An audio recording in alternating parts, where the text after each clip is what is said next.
Right big TV digital exclusive గా చూస్తున్నాం. ఇటు విజయ రెడ్డి కేసుకు సంబంధించి ఇటు కీలక ఆధారాలు లభించినట్టుగా కూడా తెలుస్తోంది. ఇటు విజయారెడ్డి ఎప్పుడైతే ఆత్మహత్యకు పాల్పడిందో తమ ఇద్దరు పిల్లల్ని తీసుకొని రైల్వే స్టేషన్ కి వెళ్ళి మరి తను ఆత్మహత్య చేసుకుందో అప్పటి నుంచి కూడా దీనిపై అనేక అనుమానాలు అయితే వ్యక్తమవుతున్నాయి. అసలు ఆమె ఎందుకు ఆత్మహత్య చేసుకుంది, ఇద్దరు పిల్లల్ని తీసుకొని వెళ్ళి మరి ఆత్మహత్యకు ప్రేరేపించింది అంటే అసలు ఏం జరిగింది అన్న కోణంలో కూడా ఇటు కుటుంబ సభ్యులు అలాగే పోలీసులు దర్యాప్తు చేస్తూ ఉన్నారు. ఇటు మరొక వైపు చూసుకుంటే ఈ కేసు అయితే ఇప్పటికీ ఒక కొలిక్కి వచ్చినట్లుగా కూడా చెప్తూ ఉన్నారు. విజయారెడ్డి ఫోన్ ల్యాప్టాప్ ఆధారంగానే అసలు నిజాలు బయటపడ్డట్లుగా కూడా సమాచారం అందుతోంది. ముందుగా ఎటువంటి ఇంట్లో ఎటువంటి ఆధారాలు లభించలేదు, అసలు ఆమె ఆత్మహత్య చేసుకునే అంత పిరికిది కాదు అంటూ కుటుంబ సభ్యులు చెప్పారు. అయితే దానికి ముందు ఎప్పుడైతే పిల్లల్ని తీసుకుని ఆత్మహత్యకు పాల్పడిందో అసలు ఏం జరిగింది, ఇంతటి దారుణానికి ఎందుకు ఒడిగట్టింది అనేది కూడా ఎవ్వరికి అంతు చిక్కని సమాధానంగా మారిందనే చెప్పుకోవాలి. అయితే ఆ తర్వాత ఈ కేసుకు సంబంధించి లోతుగా పోలీసులు దర్యాప్తు చేస్తున్న క్రమంలో ముందుగా డిప్రెషన్ వల్లే ఆమె ఇద్దరి పిల్లల్ని తీసుకొని వెళ్ళి ఆత్మహత్య చేసుకుంది అంటూ కూడా ఒక ప్రాథమికంగా పోలీసులు నిర్ధారణకు వచ్చారు. కానీ దాని కుటుంబ సభ్యులు పోలీసులు ఏదైతే చెప్పారో దాన్ని ధృవీకరించలేదు. ఇంకా వేరే కారణాలు ఉన్నాయి, దీనిపై విచారణ చేయాలి అంటూ వారు డిమాండ్ చేయడంతో ఇప్పుడు ఆమె ఫోన్ ల్యాప్టాప్ల ఆధారంగానే అసలు విషయాలు బయటపడే అవకాశాలు అయితే కనిపిస్తున్నాయి. మొత్తంగా విజయారెడ్డి కేసుకు సంబంధించి ఒక విచారణ అయితే కొలిక్కి వచ్చిందని చెప్పుకోవాలి. ఇటు అసలు నిజాలు బయటపడ్డట్లుగా కూడా సమాచారం అందుతుంది. అయితే కేసులో ఉన్న వారి అనుమానం ఉన్న వారిలో ఇటు విజయారెడ్డి అన్న, అమ్మ, భర్తతో పాటు మొత్తం 38 మందిని అయితే ప్రస్తుతం పోలీసులు విచారించారు. అయితే ఆత్మహత్యలకు గల కారణాలపై అన్ని ఆధారాలు సేకరించినట్లుగా కూడా సమాచారం అందుతోంది. అయితే దాదాపు ఈ ఘటనకు సంబంధించి ఇవాళే పోలీసులు అన్ని వివరాలు వెల్లడించే అవకాశాలు ఎక్కువగా కనిపిస్తూ ఉన్నాయి. ప్రెస్ మీట్ పెట్టి మరి వివరాలు వెల్లడించే అవకాశం కనిపిస్తూ ఉంది. ఇటు విజయారెడ్డి ఆత్మహత్యకు సంబంధించి ముందుగా అనేక కోణాల్లో అయితే దర్యాప్తులు చేశారు. ఎక్కడ వాళ్ళ ఆఫీస్లో కానివచ్చు, ఇటు చుట్టుపక్కల అదే కమ్యూనిటీకి సంబంధించిన వాళ్ళు, స్నేహితులు, బంధువులు అందరి దగ్గర కూడా విజయారెడ్డి ఎటువంటిది అనేది సమాచారాన్ని అయితే సేకరించారు. తన భర్త దుబాయ్లో ఉంటారు, కానీ ఇద్దరి పిల్లల్ని చూసుకోవడం అండ్ అలాగే ఆమె వర్కింగ్ ఉమెన్ కాబట్టి ప్రతి ఒక్కటి కూడా ఆమె హ్యాండ్ ఓవర్ నుంచే నడుస్తూ ఉండేది. సో ఈ క్రమంలోనే ఆమె ఒక మనస్తాపానికి గురై ఒక స్ట్రెస్కి గురయ్యడం వల్లే ఈ ప్రమాదానికి ఒడికట్టింది, ఆమె అందుకే ఆత్మహత్య చేసుకుంది అంటూ కూడా ముందుగా అనుకున్నారు. కానీ ఇప్పుడు ఈ కేసుకు సంబంధించి లోతుగా విచారణ చేసిన తర్వాత ఇటు సెల్ ఫోన్, ల్యాప్టాప్ ఆధారంగానే కొన్ని నిజాలు బయటపడ్డట్లుగా కూడా చెప్తూ ఉన్నారు. ఇటు ఇదే కేసుకు సంబంధించి ఇటు పోలీసులు కొంతమంది మీద అనుమానం వ్యక్తం చేశారు. తన తల్లి అలాగే విజయారెడ్డి అన్న, భర్తపై కూడా అనుమానం ఉండడంతో దాదాపు 38 మందిపై అయితే ఇటు పోలీసులు ప్రస్తుతం దర్యాప్తు చేస్తున్నారు. వారి వద్ద నుంచి సేకరించిన సమాచారం ఆధారంగా కూడా వాళ్ళు ఇవాళ అసలు నిజాలు బయటపడే అవకాశాలు ఎక్కువగా కనిపిస్తున్నాయి. మరి దీనికి సంబంధించిన లేటెస్ట్ అప్డేట్స్ ఏ విధంగా ఉన్నాయనేది మా ప్రతినిధి సుజాత మనకి అందుబాటులో ఉన్నారే. సుజాత, మనం చూస్తున్నాం విజయారెడ్డి ఎప్పుడైతే ఆత్మహత్య చేసుకుందో అప్పటి నుంచి కూడా అసలు ఆమె ఎందుకు ఆత్మహత్య చేసుకుంది అనేది ఇప్పటి వరకు కూడా తెలియరాలేదు. మరి ఇవాళ ప్రెస్ మీట్ పెట్టే అవకాశాలు కనిపిస్తున్నాయి కాబట్టి అసలు ఎటువంటి నిజాలు బయటపడ్డాయి, ఏమైనా అప్డేట్స్ తెలిసాయా? అయిపోయి 12 రోజులు గడుస్తుంది. పోలీసులు విచారణ కొనసాగిస్తున్నామని చెప్తున్నారు. అయితే ఈ కేసుకి సంబంధించి ప్రధానంగా ఎవరి మీద అనుమానాలు రాకపోవడానికి కారణము విజయారెడ్డి ఎలాంటి క్లూస్ అంటే వాళ్ళ కుటుంబ సభ్యుల మీద అనుమానం వ్యక్తం చేసేలాగా కానీ, లేకపోతే వాళ్ళ భర్త మీద, లేదు అని అంటే ఆఫీస్ లో పనిచేస్తున్నటువంటి వాళ్ళ మీద, బయట వ్యక్తుల మీద ఎలాంటి అనుమానాలు ఉన్నట్లుగా ఎలాంటి ఎవిడెన్స్ లేకపోవడం వల్ల ఈ కేసు అనేది పోలీసులకి పెద్ద చిక్కుముడిగానే మారిందని చెప్పుకోవచ్చు. అయితే ప్రధానంగా తను వాడినటువంటి ల్యాప్టాప్, మొబైల్ అండ్ ఫోరెన్సిక్ కి పంపించారు. అందులో ఉన్నటువంటి డేటా ఆధారంగా కొన్ని ఎవిడెన్స్ ని కలెక్ట్ చేసినట్లు తెలుస్తుంది. అయితే ఒకవైపు విజయారెడ్డి కేసు కి సంబంధించి ఇన్వెస్టిగేషన్ అంటే ల్యాప్టాప్, మొబైల్ ఫోరెన్సిక్ కి పంపించారు, ఇంకా రాలేదు అని చెప్పేసి ఫోరెన్సిక్ రిపోర్ట్ చెప్తున్నప్పటికీ ఈ మధ్యలోనే నాంపల్లి ఫోరెన్సిక్ ల్యాబ్ లో చెలరైనటువంటి మంటల వల్ల అక్కడ ఉన్నటువంటి ఎవిడెన్స్ అన్ని చాలా కేసులకి కి సంబంధించి ఫోరెన్సిక్ కి పంపించినటువంటి ల్యాప్టాప్స్ కావచ్చు, మొబైల్స్ కావచ్చు, అదేవిధంగా కొంత ఎవిడెన్స్ అంతా కూడా కాలిపోయింది. అయితే విజయారెడ్డి కేసు కి సంబంధించి అక్కడే ఇవన్నీ కాలిపోయాయా లేదు అని అంటే ముందస్తుగానే ఆ ఎవిడెన్స్ కలెక్ట్ చేసుకున్నారా, ఫోరెన్సిక్ రిపోర్ట్ వచ్చిందా అనే దాని మీద పలు అనుమానాలు వ్యక్తం అవుతున్నాయి. అయితే విజయారెడ్డి కేసు కి సంబంధించి దాదాపు 34 మందికి పైగానే స్టేట్మెంట్ ని రికార్డ్ చేశారు. అంటే వాళ్ళ కుటుంబ సభ్యులతో పాటు ఆఫీస్ లో పనిచేస్తున్నటువంటి కొలీగ్స్, ఇంటి పక్కన ఉన్నటువంటి వాళ్ళ ఆ స్టేట్మెంట్ తో పాటు వాళ్ళ పిల్లలు చదువుతున్నటువంటి కాలేజ్ లో ప్రిన్సిపల్ కావచ్చు, అదేవిధంగా కొంతమంది స్టూడెంట్స్ స్టేట్మెంట్ కూడా రికార్డ్ చేశారు. అయితే వాటి ఆధారంగా ఈ కేసుని దర్యాప్తు కొనసాగుతుందని పోలీసులు చెప్తున్నారు. అయితే ఈ రోజు ఈ ఫోరెన్సిక్ రిపోర్ట్ అనేది నిజంగానే ముందస్తుగా వచ్చిందా లేదు అని అంటే నాంపల్లి లో జరిగినట్టు ఫోరెన్సిక్ లో జరిగినటువంటి అగ్ని ప్రమాదంలో ఆ రిపోర్ట్ అంతా కూడా కాలిపోయిందా అనేది ఒక స్పష్టత వచ్చే అవకాశం ఉంటుంది. కానీ పోలీసులు ఈ రోజు ప్రెస్ మీట్ పెట్టి విజయారెడ్డి సూసైడ్ చేసుకోవడానికి కారణాలు ఏంటి అని చెప్పే ఛాన్స్ అయితే చాలా స్పష్టంగా కనిపిస్తుంది. పోలీసులు ఏం చెప్తారంటే మొబైల్ అదేవిధంగా ల్యాప్టాప్ ఆధారంగా ఉన్నటువంటి ఎవిడెన్స్ ద్వారా చెప్తారా, లేదంటే వాటికి సంబంధించి ఎవిడెన్స్ అంతా కూడా ఫోరెన్సిక్ ల్యాబ్ లో కాలిపోయి ఉంటే మాత్రము ఈ కేసుకి సంబంధించి ఇంకా కొంతవరకు దర్యాప్తు అనేది ఈ రోజు ప్రెస్ మీట్ లేకుండా ఇంకా పోలీసులు అన్ని కోణాల్లో దర్యాప్తు చేసే అవకాశం అయితే అదే కనిపిస్తుంది. సుజాత, ఎస్, అంటే ముందుగా ఎప్పుడైతే విజయారెడ్డి ఆత్మహత్య చేసుకుందో నిన్నటి వరకు కూడా ఆమె డిప్రెషన్కే కారణం ఈ ఆత్మహత్యకి, వేరే కారణాలు లేవు అంటూ కూడా ఇటు పోలీసులు ఒక ప్రాథమికంగా నిర్ధారణకు వచ్చారు. మరి దానికి సంబంధించి అసలు కుటుంబ సభ్యులు ఏం చెప్తున్నారు? ఇప్పుడు వాళ్ళ స్టేట్మెంట్ని కూడా రికార్డ్ చేస్తారు కాబట్టి అసలు కుటుంబ సభ్యులు ఎవరి మీదైనా అనుమానం వ్యక్తం చేస్తున్నారా? కుటుంబ సభ్యులకైతే ఎలాంటి అనుమానం ఎవరి మీద లేదు. ఫైనాన్షియల్ గా కూడా ఎలాంటి ఇబ్బందులు లేవు, ఇంట్లో గొడవలు లేవు, బయట ఎలాంటి గొడవలు లేవు అని చెప్పేసి చాలా స్పష్టంగా పదే పదే కుటుంబ సభ్యులు చెప్తున్నారు.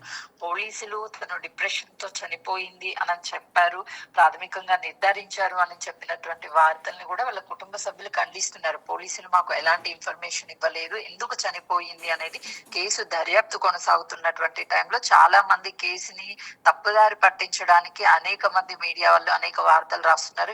ఏ మీడియా కూడా తప్పుడు వార్తలు రావద్దు, ఎలా చనిపోయింది ఎవరు కారణం అనేది డిసైడ్ చేయాల్సింది పోలీసులు. పోలీసులు చెప్పేంత వరకు ఎవరు కూడా తప్పుడు వార్తలు రాయొద్దు అని కూడా వాళ్ళ కుటుంబ సభ్యులు చెప్తున్నారు. అయితే పోలీసులు కూడా ప్రాథమికంగా డిప్రెషన్ కి చనిపోయింది అని చెప్తున్నారు. అప్పటికీ కూడా అసలు డిప్రెషన్ ఎందుకు వచ్చింది, ఏ కారణం అంటే ఫైనాన్షియల్ గా ఏమైనా ప్రాబ్లమ్స్ ఉన్నాయా, భర్త దూరంగా ఉండడం వల్ల డిప్రెషన్ కి లోనైందా, లేదా ఇతర కారణాలతో డిప్రెషన్ కి లోనైందా, అది చెప్పాల్సిందంతా కూడా పోలీసులు. కాబట్టి ఈ రోజు ప్రెస్ మీట్ పెడితే మాత్రం ఖచ్చితంగా తను డిప్రెషన్ లోనే చనిపోయిందని చెప్తున్నటువంటి దానికి కూడా ఒక చెక్ పడే అవకాశం ఉంటుంది. దాంతో పాటు అసలు విజయారెడ్డి ఎందుకు చనిపోయింది అనే దాని మీద కూడా ఒక క్లారిటీ వచ్చే అవకాశం అయితే కనిపిస్తుంది. Right, thank you Sujatha. Right, మొత్తానికి చూసుకోవచ్చు ఇటు విజయారెడ్డి కేసు విచారణకి సంబంధించి ఒక కొలిక్కి వచ్చే అవకాశం కనిపిస్తోంది. ఇవాళ ఏదైతే తన అన్న అలాగే భర్త అమ్మని ప్రస్తుతం అయితే పోలీసులు విచారించారు. దాదాపు ఇటు ఆఫీస్లో పనిచేస్తున్న తమ కొలీగ్స్ వద్ద నుంచి కూడా దాదాపు 38 మంది వద్ద ఇటు పోలీసులు అయితే కొన్ని రికార్డ్స్ని వాళ్ళ వద్ద నుంచి సమాచారాన్ని సేకరించి వాటి ఆధారంగా అసలు ఆమె ఎందుకు ఆత్మహత్యకు ప్రేరేపించింది, ఇద్దరు పిల్లల్ని తీసుకుని మరి ఆత్మహత్యకు పాల్పడిందంటే అసలు దాని వెనక ఎటువంటి కారణాలు ఉన్నాయి అనే దానిపై అయితే ఇవాళ ప్రెస్ మీట్ లో పోలీసులు వెల్లడించే అవకాశాలు కనిపిస్తున్నాయి. ముందుగా అనేక కోణాల్లో అయితే దీనిపై దర్యాప్తు చేశారు. నిన్నటి వరకు కూడా ఆమె డిప్రెషన్ తోనే చనిపోయింది, ఎందుకంటే ఇంట్లో ఎటువంటి భేదాలు లేవు, ఇటు ఆర్థికంగా కూడా ఎటువంటి కష్టాలు లేవు. సో అలాంటి ఆమె ఇలా పిల్లల్ని తీసుకొని వెళ్ళి మరి ఆత్మహత్యకు పాల్పడింది అంటే దాని వెనుక వేరే కారణాలు ఉన్నాయి అంటూ కూడా అందరూ అనుకున్నారు. సో మొత్తానికి నిన్న పోలీసులు దాన్ని డిప్రెషనే ఒక కారణం అంటూ కూడా ప్రాథమికంగా నిర్ధారించిన అనంతరం ఇటు వాళ్ళ విజయారెడ్డి తల్లిదండ్రులు కానివచ్చు, విజయారెడ్డికి సంబంధించిన బంధువులంతా కూడా దాన్ని కొట్టిపారేశారు. మాకు ఎటువంటి సమాచారం ఇవ్వకుండా పోలీసులు ఎలా నిర్ధారిస్తారు అంటూ కూడా వాళ్ళు పోలీసులు నిలదీశారు. సో అనంతరం జరిగిన పరిణామాలను మనం చూసుకుంటే ఇటు వాళ్ళ చుట్టుపక్కల ఎవరైతే ఉంటారో వాళ్ళ మీద అనుమానం ఉన్న వాళ్ళందరినీ కూడా ఇటు పోలీసులు విచారించారు. విచారించిన అనంతరం వాళ్ళ స్టేట్మెంట్స్ రికార్డ్ చేశారు. మరి రికార్డ్ చేసిన తర్వాత ఇవాళ దీనికి సంబంధించి అయినా ఆమె ఆత్మహత్యకు సంబంధించి అసలు కారణాలు తెలుస్తాయా, ఇవాల్టితో ప్రెస్ మీట్ లో అసలు ఎలాంటి విషయాలు వెల్లడవుతాయి అనేది కూడా వేచి చూడాలి.